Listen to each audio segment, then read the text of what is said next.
Sound the horns of greatness, because the Gargoth has finally appeared.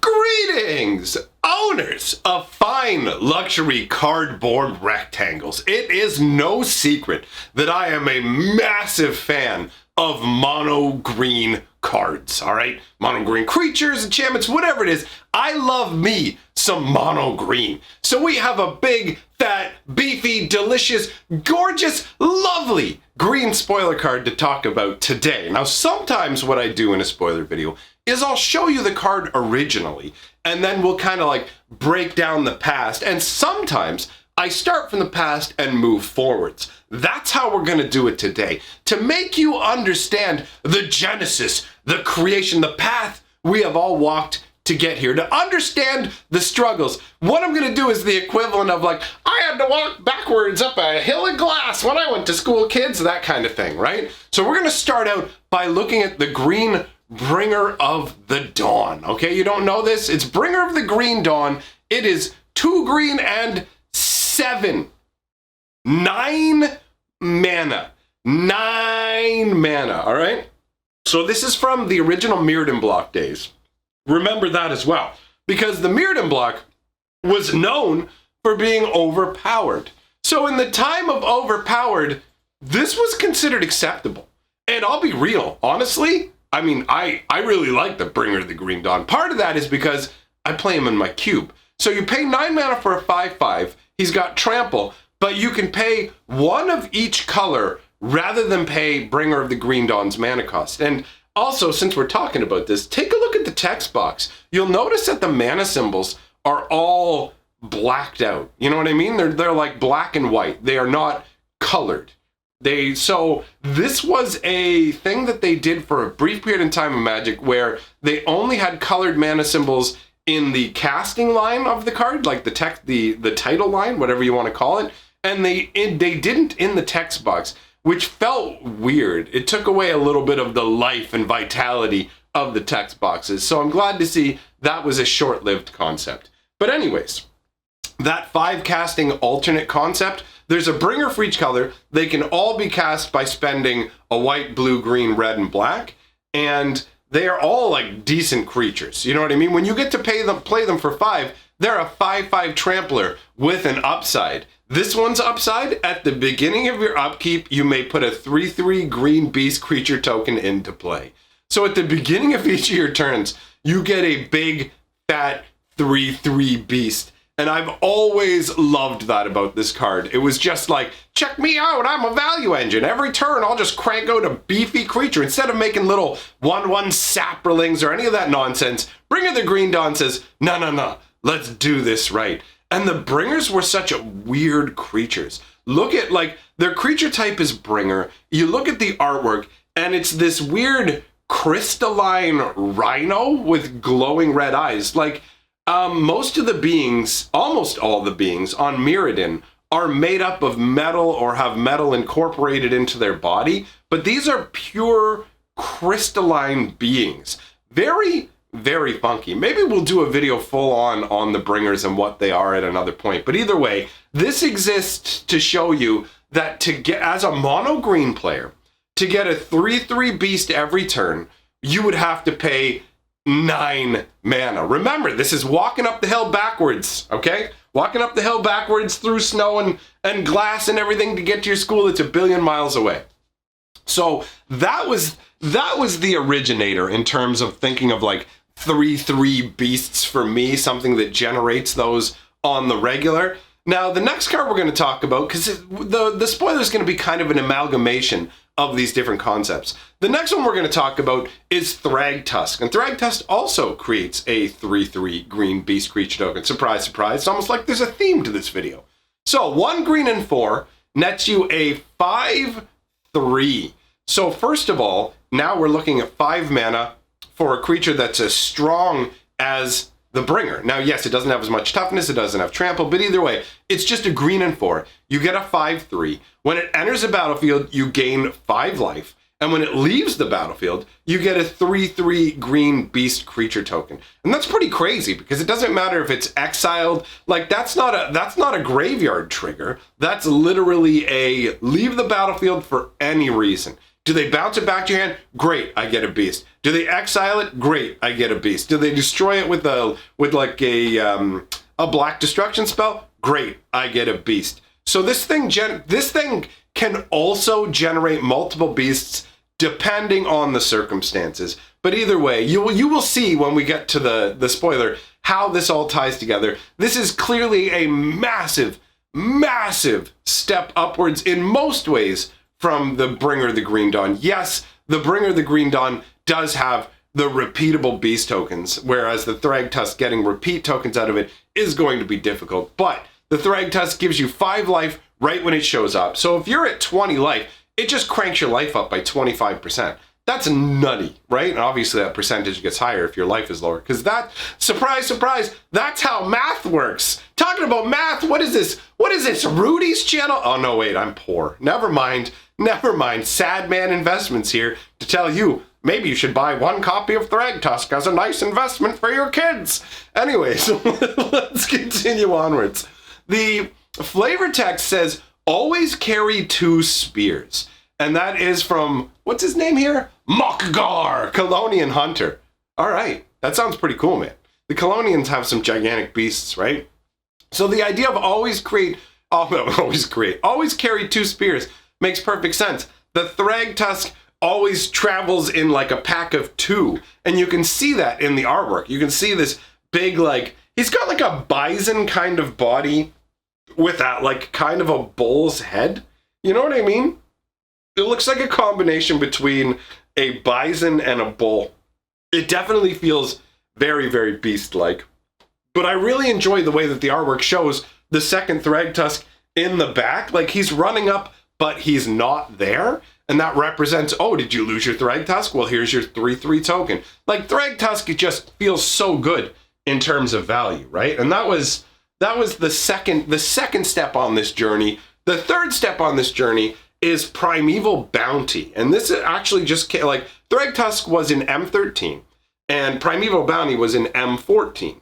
So we got basically 1 green and 5 for an enchantment that says, whenever you cast a creature spell, put a 3/3 green beast creature token onto the battlefield. Again with the 3/3 green beasts, I wonder if the spoiler will make 3/3 green beasts.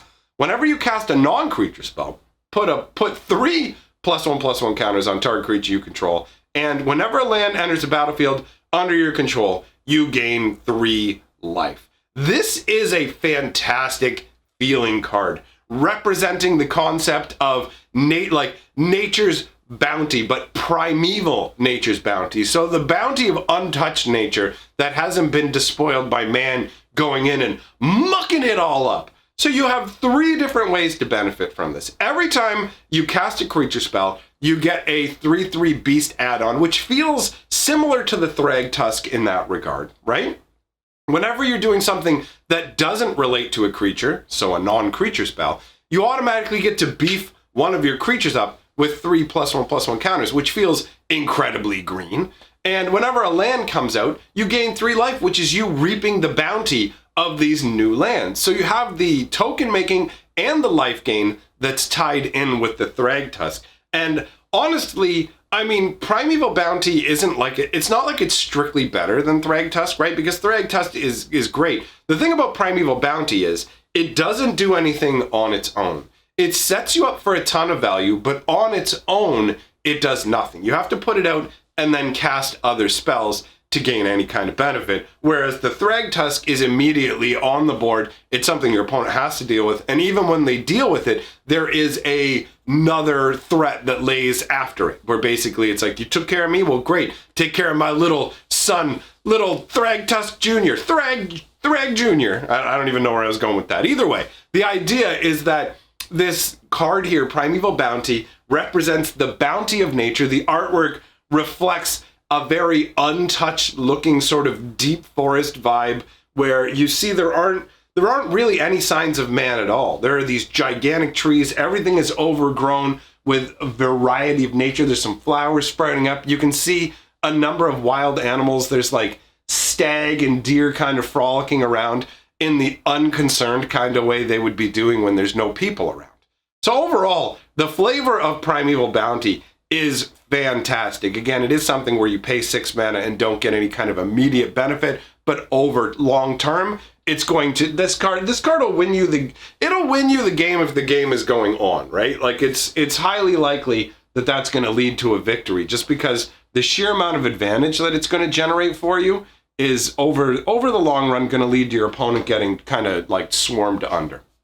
Now, this all ties into the spoiler card today, and that is the Elder Garga. Oh, did I say it wrong at the beginning? Whatever. I'm super excited. I don't care. 2 green and 3 for a 6/6 beast with vigilance, reach, and trample. First of all, like the Thrag test that we looked at was 5 mana for a 5/3. This is 5 mana for a 6/6 with vigilance, reach, and trample. And I gotta say, man, after playing with Gargos and what's his name? That Troll King, the Troll King from Eldraine, having vigilance feels so good, man. Being able to smash in with a giant creature feels great, but when you can hold it back and it's also going, hey, did you want to swing at me? I'm also here ready to go. Like that feels so good. And honestly, it feels like a newer thing that they've added to Magic.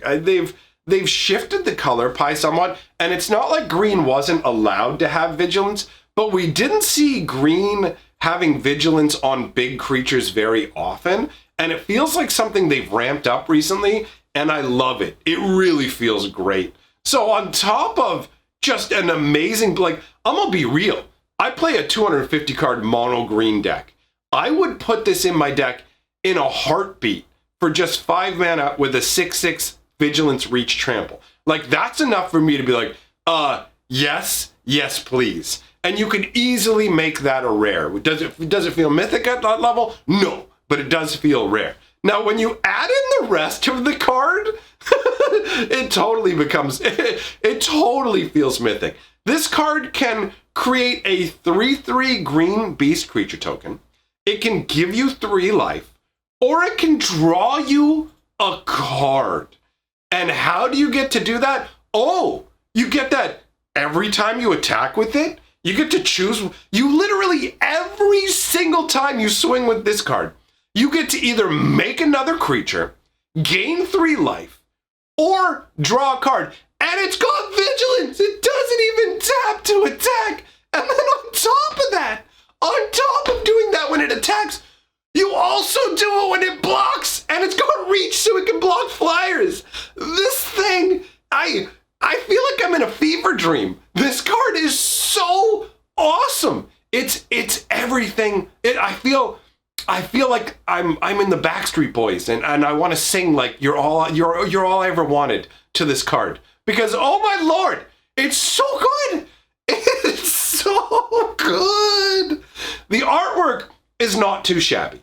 The beast itself is kind of in the back in the mists and somewhat shadowed. You know what I mean? Like, you don't get a full-on view of its magnificence.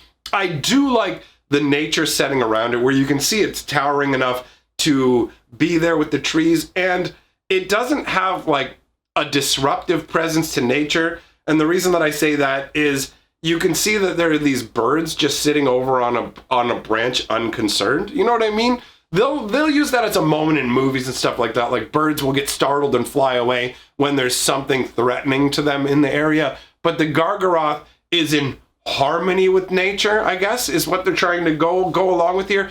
It's a pretty cool piece of art from I don't know. I feel like maybe if it was like on a card called like Observe the Gargantuan or something like that. Like, I don't feel like we're looking at a creature card.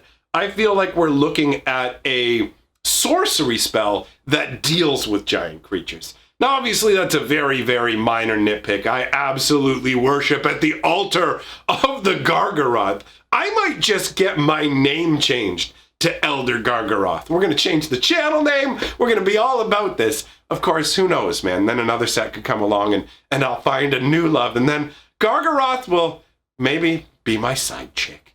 So, my friends, let me know what you think about this card. Are you hyped about this? I know there'll be some people like, I hate this so much, because they don't want to face off against it.